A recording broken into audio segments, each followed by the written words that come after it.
Hello YouTube, this is Morgan Airspeed Prime here with my next City of Echoes chapter analysis video. This one's going to be for chapter 31 and 32. And with this video we get to the 2/3 of the way through the book, and we also end fully part 2 of the book, and we're about to go into part 3.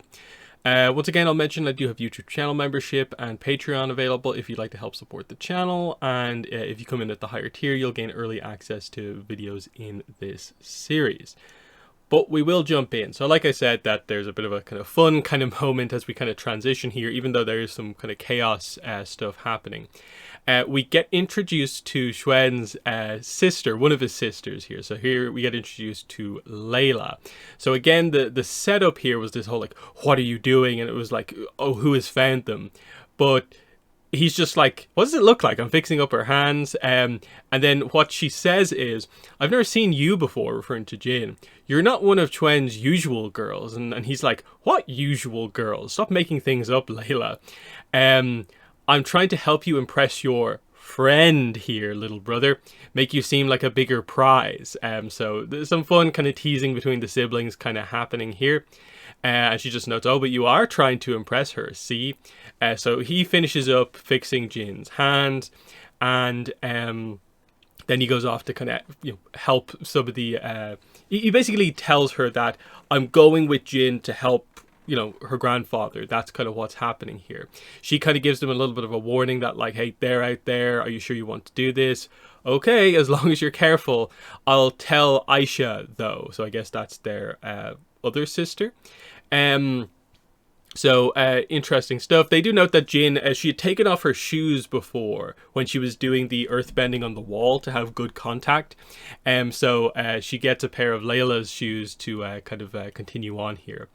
And as they go to leave, she just says to Jin, whoever you are, take care of him, okay? And she's like, I'm Jin. She slightly bows. Thank you for letting me borrow your brother. I'll do my best to bring him back in one piece. And she's like, huh, I can see why he likes you. And she just says, he doesn't like me. And she just gets a laugh in response. So we're getting to the point now where I think outsiders can clearly see that there's something developing between Jin and Xuan. And Jin seems to be the main one who doesn't quite get it at this point. So some fun stuff there. As they're on their way back, we see that Xuan's kind of...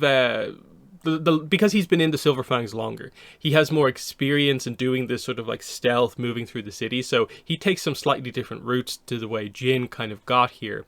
He does reveal that he's actually afraid of heights, which is part of the reason they don't go like over the top of a lot of places. But we just get the idea that there's definitely still more to the Silver Fangs than kind of meets the eyes. There's bits that she still hasn't kind of seen yet, the full scope of kind of what they are. So they eventually get their way back here, and of course Mellerby's there guarding. They eventually kind of get back in. They explain some of the stuff that happened, the shock of like she was nearly shot by an arrow type thing. But immediately we just address the idea that he is here to look after the patients. He'll take a look at Longshot, but that will have to come later because it's much more serious with Gong Gong, of course. So he comes back and informs Jin, I won't talk around it. It's bad. I suspect something has happened to his heart. His heartbeat is erratic. His breathing doesn't seem quite right either, but that's the extent of my knowledge. And he just basically says the best you can do is kind of keep him cool so he doesn't kind of overheat. If you have any of the tonic, use that. But all we can really do is kind of hold out and hope that we can get an actual doctor here kind of as soon as possible, basically. So that's the situation there. Then he goes over to address Longshot. So what's happened in the meantime here is that Longshot's foot has gotten all swollen. Again, they described it as like his ankle was injured, so I guess he has a swollen ankle here. It's like twice the size. And then what he does here is he's sort of...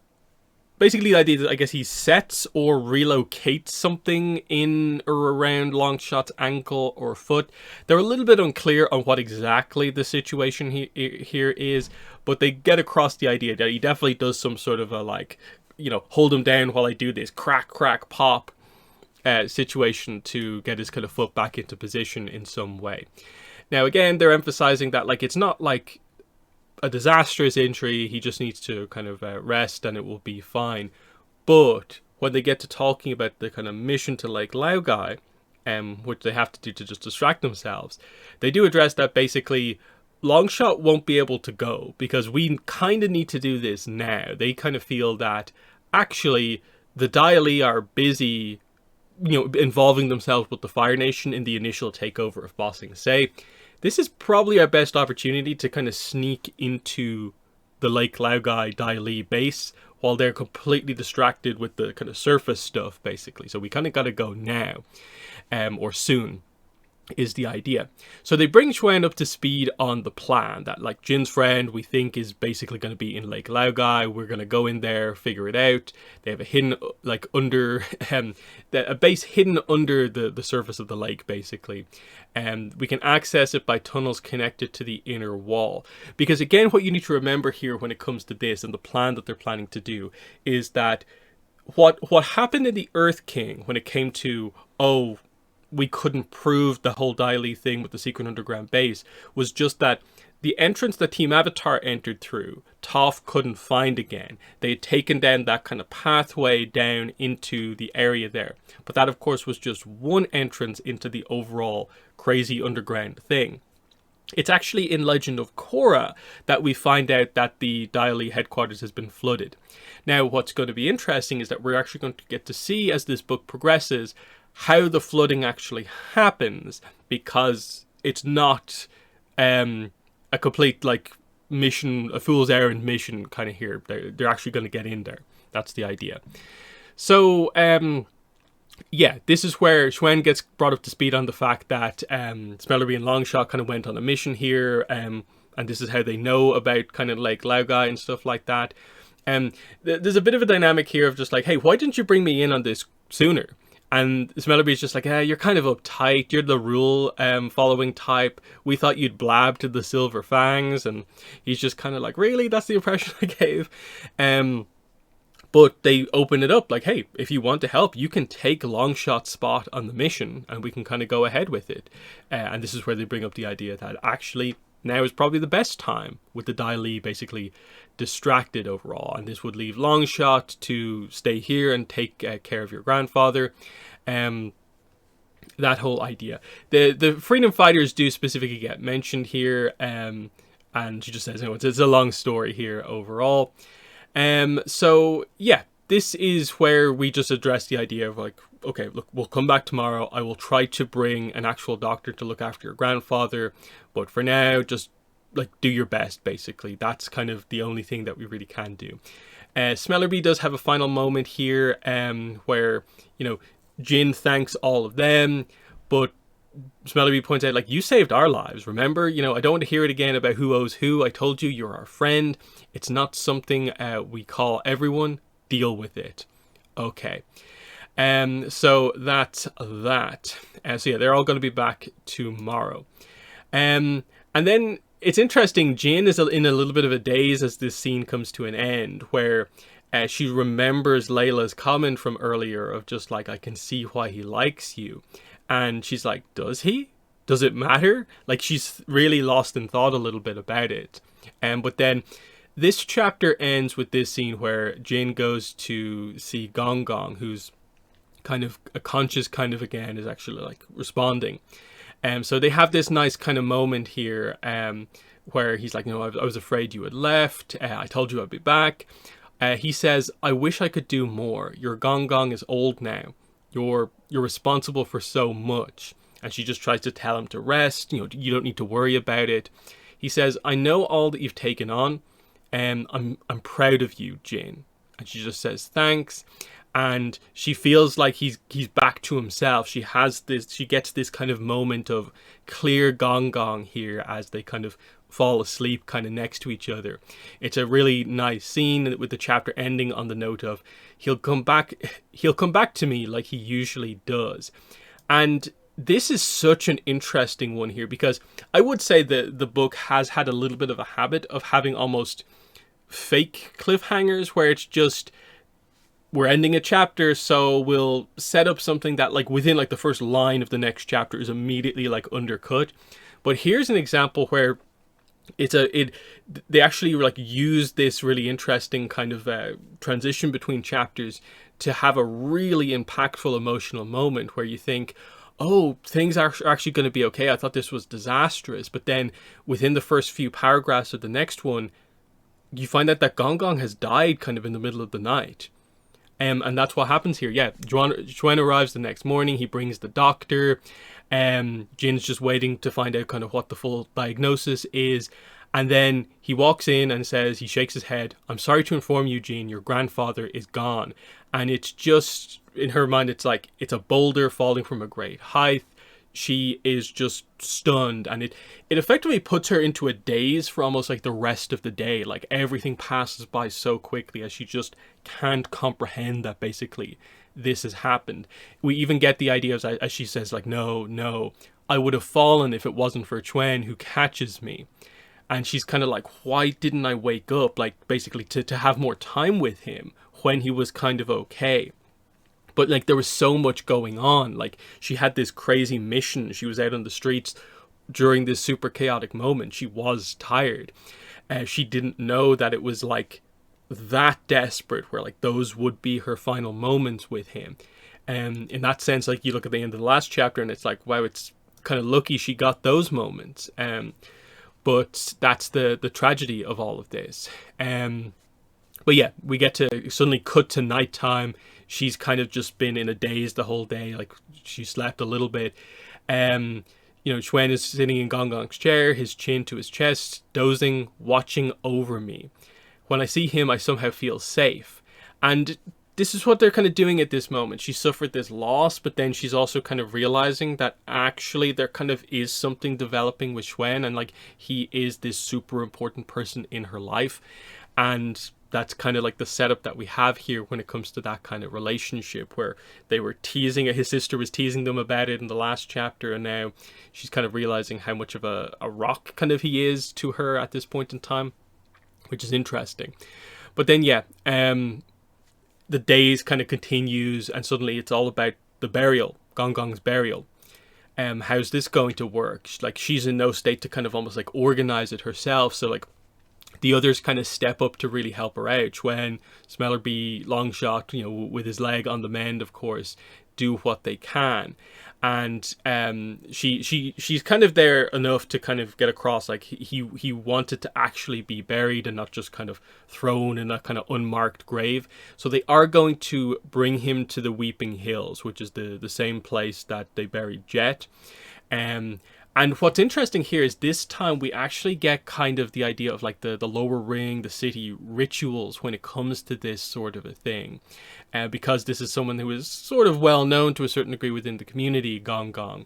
And they walk up, and Chuen actually does the kind of surprise thing of like the cart that they're bringing Gong Gong's body along in. He just kind of shows it to the butcher as they walk by. And Jin is like, wait, what are you doing? But then the butcher is kind of like, okay. And she kind of follows them along for a little bit, and like there's a bit of a kind of procession type thing happening here. Others appear to pick up the front of the wagon and help us carry it down the stairs or over thresholds. Some people stand in doorways as we walk past, and they touch their finger to the middle of their forehead, bowing their head in a sign of respect. And this continues as we go in here. They arrive at the Weeping Hills, and then they get this other thing of people begin to arrive to kind of help them dig the grave. They just stick around, they do a little bit, and they kind of rotate out, someone else does it. And Chuen explains that the idea is that this random woman who comes up, someone helped her with another burial before, she's returning the favor. That's what's happening here, because they're getting across the community aspect of the lower ring. It isn't, in some areas it might be every man for themselves, but like, because of like the Silver Fangs and what they've been trying to do, there is this kind of community aspect that you're kind of seeing happen here. And the idea is that, yeah, they get it done as like more and more people come and go, doing a little bit, moving on, people that she's never met before, and the grave is eventually dug. Chuen helps me lower Gong Gong into the grave, and we fill the hole. Chuen then lights a candle, and we get sort of the last of these kind of rituals.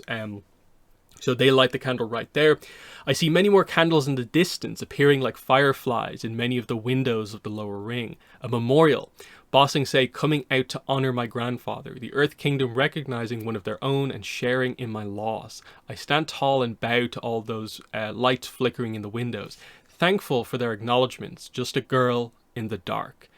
And it's a really nice moment because like this is, to a certain degree, like we'll get more of it kind of later on in terms of like the community coming together again, but this is a really nice kind of culmination of everything about the culture of the lower ring that they're trying to present in this book coming together here.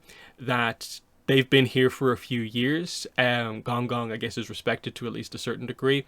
So in the tragedy of everything happening, because I guess in the middle of the chaos other people have died too, everyone's helping each other out in these kind of crazy dark times, and the rituals that there is a culture here in the lower ring still comes out in terms of helping them get to the Weeping Hills, but then helping to dig the grave and then the candle afterwards. It's a nice kind of thing overall. But then the next morning, Jin says, I wake up feeling empty, but strangely light. She joins Smellerbee and Longshot, and there's a bit of a, like, they want to say something to her, but, like, they don't know what to say, and she's just like, okay, spit it out. And Smellerbee's just like, we want to know when you'll be ready to start planning the rescue. And Longshot kind of gets across the idea, something different for you to focus on.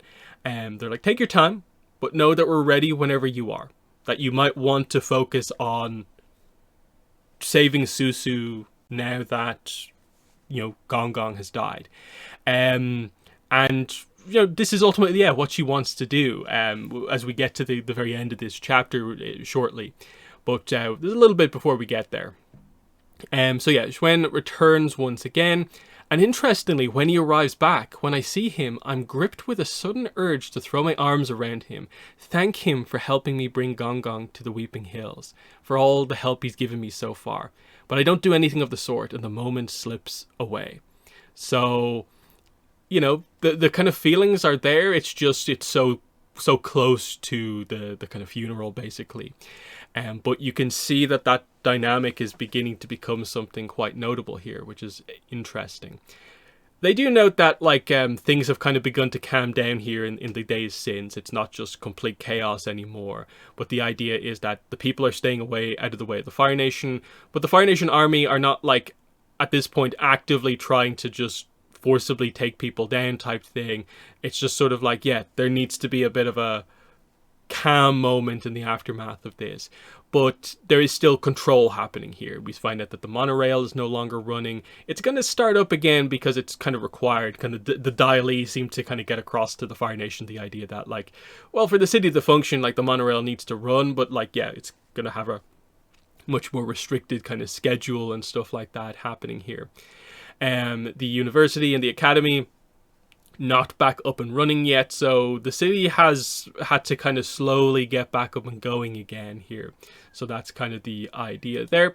They bring Xuan up to speed with the plan at this point and how it slightly changes now that it goes from being sort of 2 non-benders and 1 earthbender to 2 earthbenders and a non-bender.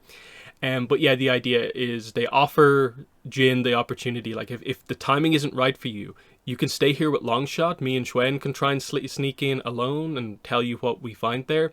And she thinks about it and the idea is tempting, let them do it, but she can't sit around and do nothing. And so we end the chapter and the part with, I'm tired of waiting. I'm going to do it for Gong Gong, for myself. No. I shake my head. I'm ready. So this is Jin now, fully committed. She's going to go in and do what she can to get Susu back. Hopefully by going to Lake Laogai, figuring out some stuff and getting her back. Now, is it going to go as smoothly as that? We'll have to, of course, wait and see. But at least there is a direction at this point in time. But obviously from these 2 chapters, the takeaway is Jin loses her only kind of remaining, family member. Now, of course, she effectively is a part of the Wen family at this point in time. They treat her like a daughter, and she and Susu are effectively like sisters. But her own family, all gone now. And the book has, I think, done a pretty nice job of immediately kind of as Gong Gong is gone, Xuan is kind of right there, and the relationship has hit a pretty good point, and that's going to be a really key thing for her going forward. And in that sense, like, some of these big moments are really well done in the kind of writing department in this book. Like, I thought this was executed like really well. The death of Gong Gong and how they did his kind of burial. But yeah, we're getting into, like I said, pretty action centric from kind of this point out, because of course we're in occupied Ba Sing Se now. We're in book 3 basically. This is where we're heading at this point in time. And yeah, like I said, when you go into the next page, it immediately is like part 3. Now, it's a decent kind of spot, in the same way they kind of did the transition between part 1 and 2. The 2 to 3 part makes kind of sense as well. A major change in her life and her making the decision to go forward even more, given what's just happened. So, yeah, in the comments, let me know what your thoughts were on these 2 quite emotional chapters, but there still was some fun moments in it. Like, I do go back to the early stages of, like, Layla. I thought was quite fun in the few scenes that she had meeting Xuan's sister and teasing the relationship. But let me know what you think in the comments below. But that's been the video. Thanks for watching, and bye.